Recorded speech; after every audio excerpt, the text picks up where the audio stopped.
மோடி அப்புறம் ஏன் ஒரு தம்பி ஓடி வெளிநாடு கொடுக்குறாரு? அவர் தம்பி எதுக்கு ஓடி வெளிநாடு கொடுக்குறாரு? தமிழ்நாட்டில் இருந்தா டிடிக்கு பயப்பட இன்னும் நீரவசனம் பேசியிருக்கலாம்.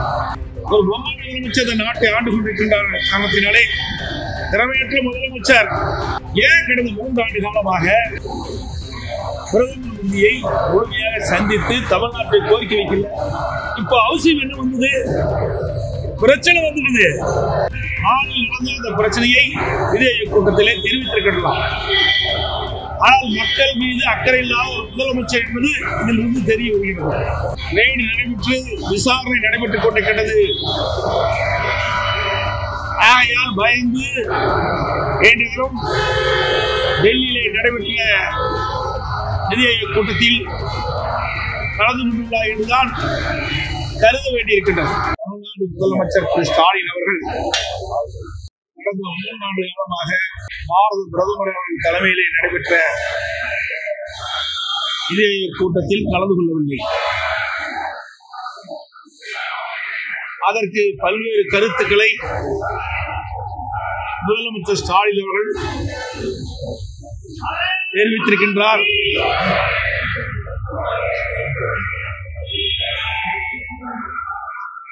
தமிழ்நாட்டிற்கு தேவையான நிதியை மத்திய அரசு வழங்கவில்லை என்றும் பல்வேறு திட்டங்களுக்கு அனுமதி கிடைக்கவில்லை என்றும் குற்றச்சாட்டை சொல்லி கடந்த 3 ஆண்டு காலமாக நிதி ஆயோக் கூட்டத்தை புறக்கணித்த முதலமைச்சர் திரு ஸ்டாலின் அவர்கள் 3 ஆண்டு காலம் புறக்கணித்த பிறகு நேற்றைய தினம் நடந்த பாரத பிரதமர் மாண்புமிகு நரேந்திர மோடி அவர்கள் தலைமையில் நடைபெற்ற நிதி ஆயோக் கூட்டத்தில் கலந்து கொண்டு கருத்தை தெரிவித்திருக்கின்றார். நாங்கள் குறிப்பிடுவதெல்லாம் ஏன் 3 ஆண்டு காலமாக பாரத பிரதமர்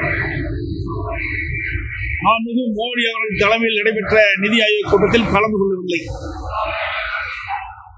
அந்த 3 ஆண்டு காலம் நிதி ஆயோக் கூட்டத்தில் கலந்து கொண்டிருந்தால் தமிழ்நாட்டிற்கு தேவையான நிதியை பெற்றிருக்கலாம், புதிய திட்டங்களுக்கு அனுமதி கிடைத்திருக்கலாம். நடந்த அந்த பிரச்சனையை நிதி ஆயோக் கூட்டத்திலே தெரிவித்திருக்கலாம். ஆனால் மக்கள் மீது அக்கறை இல்லாத ஒரு முதலமைச்சர் என்பது இதிலிருந்து தெரிய வருகிறது. இப்பொழுது தமிழகத்திலே ஸ்டாலின் மாடல் ஆட்சியிலே பல்வேறு துறைகளில் ஊழல் நடைபெற்றிருக்கின்றன. இன்னைக்கு அமலாக்கத்துறை டாஸ்மாக் அந்த நிறுவனத்திலே பல்வேறு மட்டத்திலே ஊழல் நடைபெற்று ரெய்டு நடைபெற்று விசாரணை நடைபெற்றுக் கொண்டிருக்கிறது. ஆகையால் பயந்து என்றும் டெல்லியிலே நடைபெற்ற நிதி ஆயோக் கூட்டத்தில் கலந்து கொண்டுள்ளார் என்றுதான் கருத வேண்டியிருக்கின்றது. உண்மையிலேயே மக்கள் மீது மக்களுடைய பிரச்சனையை ஈர்க்க வேண்டும் என்று முதலமைச்சர் கருதி இருந்தால் கடந்த 3 ஆண்டு காலமாக எதற்கு நிதி ஆயோக் கூட்டத்தை புறக்கணித்தார்? இதுதான் மக்களுக்கு ஏற்படுகின்ற மிகப்பெரிய சந்தேகங்கள். அதோடு திரு ஸ்டாலின் அவர்கள் எதிர்க்கட்சி தலைவராக இருந்த பொழுது பாரத பிரதமர் அவர்கள் தமிழ்நாட்டுக்கு வருகை இருந்த பொழுது கருப்பு பழுவிட்டு எதிர்ப்பை தெரிவித்தார். திராவிட முன்னேற்ற கழகம் ஆளுங்கட்சியாக வந்த பிறகு திரு ஸ்டாலின் அவர்கள் அதே பிரதமருக்கு வெள்ளைக்குடை பிடித்தவர் தான் இன்றைய முதலமைச்சர் ஸ்டாலின் அவர்கள். எதிர்கட்சியாக இருக்கின்ற பொழுது ஒரு நிலைப்பாடு, ஆளுங்கட்சியாக வந்த பிறகு ஒரு நிலைப்பாடு. இரட்டை வேடம் ஓடுகின்ற கட்சி திமுக கட்சி என்பதை வெளிப்படையாக தெரிகின்றது. நாங்கள் கேட்கின்ற கேள்வி, எதிர்க்கட்சி கேட்கின்ற கேள்வி, மக்கள் கேட்கின்ற கேள்வி, ஒரு முதலமைச்சர் தன்னுடைய கடமையை செய்ய தவறிவிட்டார். கடந்த 3 ஆண்டு காலமாக நடைபெற்ற நிதி ஆயோக் கூட்டத்திலே கலந்து கொண்டு மக்களுடைய பிரச்சனையை அந்த கூட்டத்திலே தெரிவித்திருந்தால் மக்களுக்கு நன்மை கிடைத்திருக்கும், திட்டங்களுக்கு அனுமதி கிடைத்திருக்கும், நிலுவைத் தொகை கிடைத்திருக்கும் என்று மக்கள் கருதுகின்றார்கள். அதை செய்ய தவறிய முதலமைச்சர் இன்றைய முதலமைச்சர் ஸ்டாலின் அவர்கள். அதோடு தமிழகத்திலே சட்ட ஒழுங்கு சந்தி சிரித்துக் கொண்டிருக்கின்றன. நான் ஒவ்வொரு முறையும் ஊடக நண்பர்களையும் பத்திரிகை நண்பர்களையும் சந்திக்கின்ற பொழுது தமிழகத்தில் நடைபெற்ற சில சம்பவங்களை கோடிட்டு காட்டி, இந்த அரசு வந்த பிறகு நாட்டு மக்களுக்கு பாதுகாப்பில்லை, பெண்களுக்கு பாதுகாப்பில்லை, சிறுமிகளுக்கு பாதுகாப்பில்லை, அப்படிப்பட்ட அவல ஆட்சி தமிழகத்திலே தொடரும் என்று நான் ஊடகத்தின் வாயிலாக, பத்திரிகையின் வாயிலாக, சட்டமன்றத்திலையும் நான் பேசியிருக்கின்றேன், அறிக்கையின் வாயிலாக வெளியிட்டிருக்கிறேன். ஆனால் இந்த அரசு உரிய முறையிலே மக்களுக்கு பாதுகாப்பு வழங்க தவறிவிட்டது. ஒரு பொம்மை முதலமைச்சர் இந்த நாட்டை ஆண்டு கொண்டிருக்கின்ற காரணத்தினாலே, திறமையற்ற முதலமைச்சர் இன்னைக்கு நாட்டை ஆண்டு கொண்டிருக்கின்ற காரணத்திலே சட்ட ஒழுங்கு மிக மிக மோசமான நிலையில இருந்து கொண்டிருக்கின்றதுதான் நாடறிந்த உண்மை. இன்றைய தினம் அரக்கோணத்திலே ஒரு பெண்ணுக்கு ஏற்பட்ட அவல நிலை. அந்த பெண் காவல் நிலையத்திலே புகார் கொடுக்கின்றார். உச்ச நீதிமன்ற தீர்ப்பின்படி அந்த பெண் கொடுத்த புகாரை அப்பொழுது எஃப்ஐஆர் பதிவு செய்ய வேண்டும். ஆனால் அந்த பெண் 7ஆம் தேதி காவல் நிலையத்திலே புகார் கொடுக்கின்றார். 10ஆம் தேதி தான் அந்த புகாரை பதிவு செய்கின்றார்கள். அந்த புகார் செய்த அந்த நபர் தெய்வ செயல் என்று பெயர், பத்திரிகையில் வந்த செய்தி. அவர் சாதாரண பிரிவின் அடிப்படையிலே வழக்கு பதிவு செய்யப்படுகிறது. அவர் நீதிமன்றத்தை அணுகின்றார். உடனே ஜாமீன் கிடைக்கிறது. இந்த பெண் கொடுத்த புகார் பத்திரிகையிலும் ஊடகத்திலும் வலைதளத்திலும் இன்றைக்கு வெளியிட்டிருக்கின்றார்கள். இது எவ்வளவு பெரிய கொடுமை! வழக்கு சம்பந்தப்பட்ட புகார் கொடுத்தவர்கள் இதை வெளியிடக்கூடாது காவலர். ஆனால் அந்த பெண்மணி கொடுத்த அந்த புகார்கள் அப்படியே ஊடகத்திலும் வலைதளத்திலும் வந்ததாக அந்த பெண்மணி பேட்டியளித்திருக்கின்றார். அதோடு தனக்கு ஏற்பட்ட கொடுமைகளை மேதகு ஆளுநரிடம் தெரிவிப்பதற்காக சென்னை சென்றிருக்கின்றார். அவருடைய தாயாருடன் அங்கே சென்றவுடன் அங்க இருக்கின்ற காவலருக்கு இது தெரிய வருகிறது. மேதகு ஆளுநரை சந்திக்க விடாமல் தடுத்து நிறுத்தி அந்த பெண்மணியும் அவரோடு வந்த தாயாரையும் ஒரு ஆட்டோவில் 2 பெண் காவலர்கள் ஏற்றி வழியில் இறக்கி விடுகின்ற கொடுமை இந்த ஆட்சியில்தான் பார்க்கப்படுகிறது. அந்த பெண்மணி சொல்கின்றார், இவ்வளவு கொடுமை எனக்கு ஏற்பட்டிருக்கின்றது. எனக்கு ஏற்பட்ட இந்த அவலங்கள் வேற எந்த பெண்ணுக்காக ஏற்பட்டால் அவள் எப்படி துணிந்து வந்து புகார் கொடுப்பார்கள் என்று அச்சத்தோடு தன்னுடைய நிலைமையை ஊடகத்தின் வாயிலாக வெளிப்படுத்தியிருக்கின்றார். இந்த செய்தியெல்லாம் ஊடகத்தின் வாயிலாக வெளிவந்திருக்கிறது. எவ்வளவு மோசமான ஆட்சி நடைபெற்றுக் கொண்டு என்பதற்கு இந்த அரக்கோணமே சாட்சி என்பதை இந்த நேரத்தில் தெரிந்து கொண்டிருக்கிறது. அதே போல கும்பகோணம், தஞ்சாவூர் மாவட்டம் திருவிடைமேடு பகுதியில் ஒரு பெண்ணுக்கு கூட்டு பாலியல் வன்கொடுமை நேர்ந்துள்ளது. அந்த பெண்ணுக்கு ஏற்பட்ட பாலியல் வன்கொடுமையை காவல்துறை வெளியிட்டது.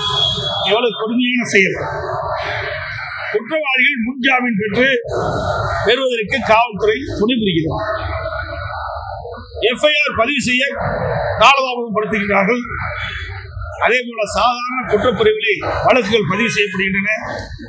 இதை கண்டித்து அனைத்து இந்திய அண்ணா திராவிட முன்னேற்ற கழகத்தின் சார்பாக அந்த அரக்கோணத்தில் இருக்கின்ற பெண்மணிக்கும் கும்பகோணத்தில் இருக்கிற அந்த சிறுவனை பாதிக்கப்பட்ட பெண்மணிக்கும் நியாயம் கிடைக்க வேண்டுவதற்காக அறவழியிலே அனைத்து இந்திய அண்ணா திராவிட முன்னேற்ற கழகத்தின் சார்பாக அரக்கோணத்திலும் தஞ்சையிலும் மிகப்பெரிய ஆர்ப்பாட்டத்தை நாங்கள் நடத்தியிருக்கின்றோம். இவ்வளவு ஆட்சி இந்த ஆட்சியிலும் பார்க்கப்படுகிறது. அதே போல இன்னைக்கு கோவை மாவட்டத்தில் பொள்ளாச்சியில ஒரு காப்பகத்துல 21 மதிக்கத்தக்க ஒரு ஆண்டவரை அந்த காப்பகத்திலே சேர்க்கப்பட்டிருக்கிறார். அவரை அடித்து துன்புறுத்தி கொலை செய்யப்பட்டு அவருடைய நிலத்திலே புதைக்கப்பட்டதாக செய்திகள் வெளிவந்துள்ளன. இந்த ஆட்சியில் மக்களுக்கே பாதுகாப்பு இல்லை, பெண்களுக்கு பாதுகாப்பு இல்லை. அப்படிப்பட்ட ஒரு மோசமான ஆட்சி இன்றைக்கு தமிழகத்திலே நடந்து கொண்டிருக்கிறது. இனியாவது இந்த அரசு விழிப்போடு இருந்து மக்களை காக்க வேண்டும் என்று ஊடகத்தின் வாயிலாக தெரிவித்துள்ளனர்.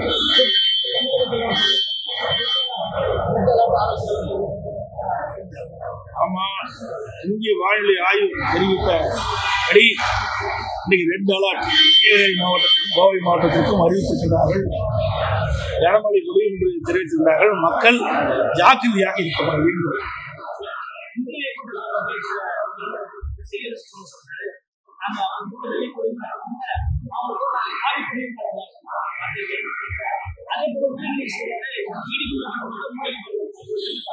உண்மையான கேள்வி. அப்ப எதிர்கட்சி தலைவராக இருக்கின்ற பொழுது மோடி அவர்கள் வந்தபோது கருப்பல்லு நோக்கி, ஸ்டாலின் அவர்கள் முதலமைச்சராக இருந்த பொழுது அவர் தமிழகத்துக்கு வருகின்ற போது வெள்ளைக்குடை பிடித்தவர் தான் இந்த முதலமைச்சர் ஸ்டாலின். ஏன் கடந்த 3 ஆண்டு காலமாக பிரதமர் மோடியை முழுமையாக சந்தித்து தமிழ்நாட்டை கோரிக்கை வைக்கல?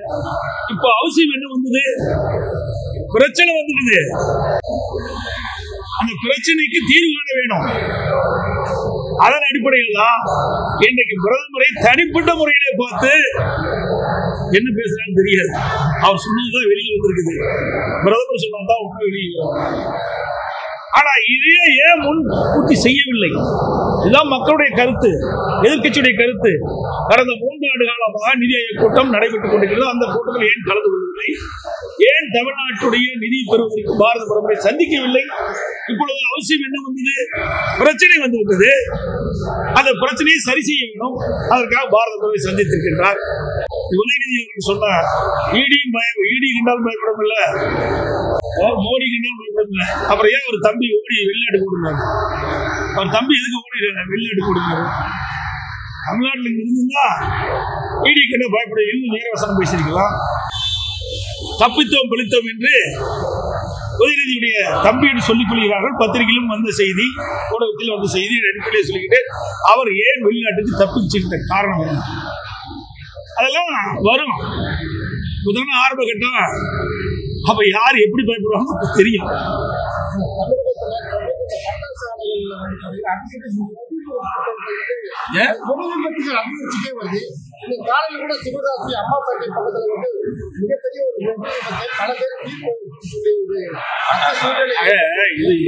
இது அரசாங்கம் ஏற்கனவே இது இப்படிப்பட்ட நிகழ்வு அங்கங்கே இந்த பட்டாசு ஆலையிலே நடக்கின்ற சம்பவம் நடைபெற்றுக் கொண்டிருக்கிறது.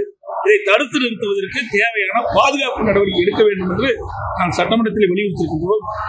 இந்த அரசு என்ன செய்வது எங்களுக்கு தெரியவில்லை. இருந்தாலும் பட்டாசு தொழில் என்பது ஒரு அபாயகரமான தொழில். அதற்கு முன்னெச்சரிக்கை தேவை, என்னென்ன பாதுகாப்பு தேவை என்பதையெல்லாம் இந்த அரசாங்கம் உரிய முறையிலே அவர்களுக்கு ஆலோசனை வழங்கி அதை செய்தால் இப்படிப்பட்ட விபத்தை தவிர்க்கலாம். இனி எதிர்காலத்தில் இப்படிப்பட்ட விபத்து நடக்காமல் அரசு பார்த்துக் கொள்ள வேண்டும்.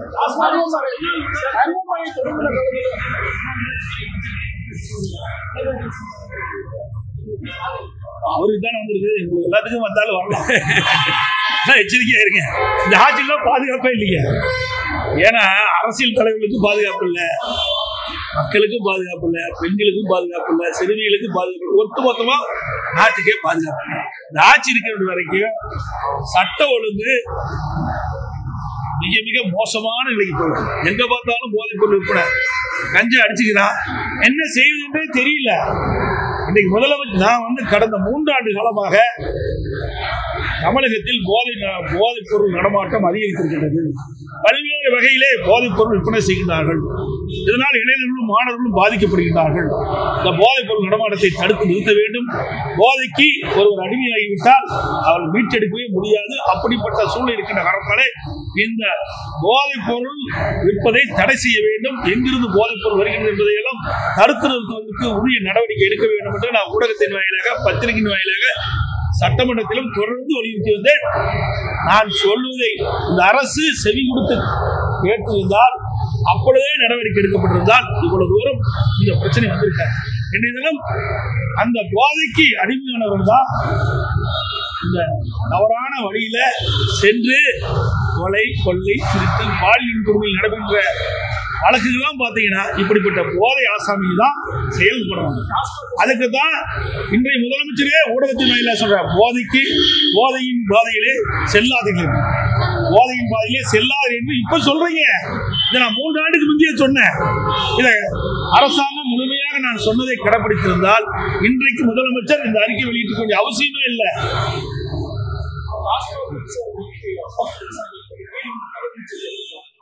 சார், நீதிமன்றத்தில் இருக்கிற வழக்கு போனதான் இதே மாதிரி தான் வந்தது. உயர் நீதிமன்றம் விசாரணை தொடரலாம்னாங்க. இன்னைக்கு உச்ச நீதிமன்றம் இன்னைக்கு ஒரு தடையாணை கொடுத்துருக்குது. அதோட அமலாக்கத்துறைக்கு முழு விவரத்தை நீங்க அப்படி விட்டா போன்னு சொல்லியிருக்கிறாங்க. முழு விவரம் வந்த பிறகு விசாரணையில தான் தெரியும். ஏன்னா கோயிலெல்லாம் எரியாது, இது எல்லாருக்குமே தெரியும். எல்லா ஊடகங்களுக்கும் பத்திரிகைகளுக்கும் தெரியும். ஒரு பாட்டில் 10 ரூபா வாங்குறாங்களே இல்லையா, இது ஊர் இருந்து உண்மை. அந்த அசோசியேஷன் தலைவரே சொல்றாரு, பேட்டி கொடுக்குறாரு ஊடகத்தின் வாயிலாக, 10 ரூபா மாமூல் வாங்குறாங்க, இது மேல்மன்றத்து வரைக்கும் போகுது அப்படின்னு விழாவாரியா அந்த ஊடகத்திலே தெரிவிச்சிருக்கிறீங்க.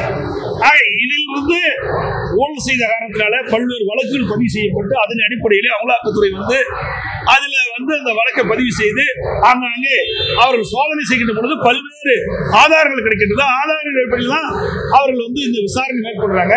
ஆக உச்ச நீதிமன்றத்தில் இந்த வழக்கு இருக்கின்ற காரணத்தினால இதில் அதிகமாக போய் பேசுவது சரியில்லை. ஆக இந்த உச்ச நீதிமன்றத்தில் இன்றைக்கு அமலாக்கத்துறை போடப்பட்ட பதில என்னென்னலாம் இருக்குது, எப்படியெல்லாம் விசாரணை மேற்கொள்ளும் என்று தெரிகின்ற போது அதை பற்றி நான் விரிவாக ஊடகங்களுக்கு பதிலளித்து தருகிறேன். நன்றி, வணக்கம்.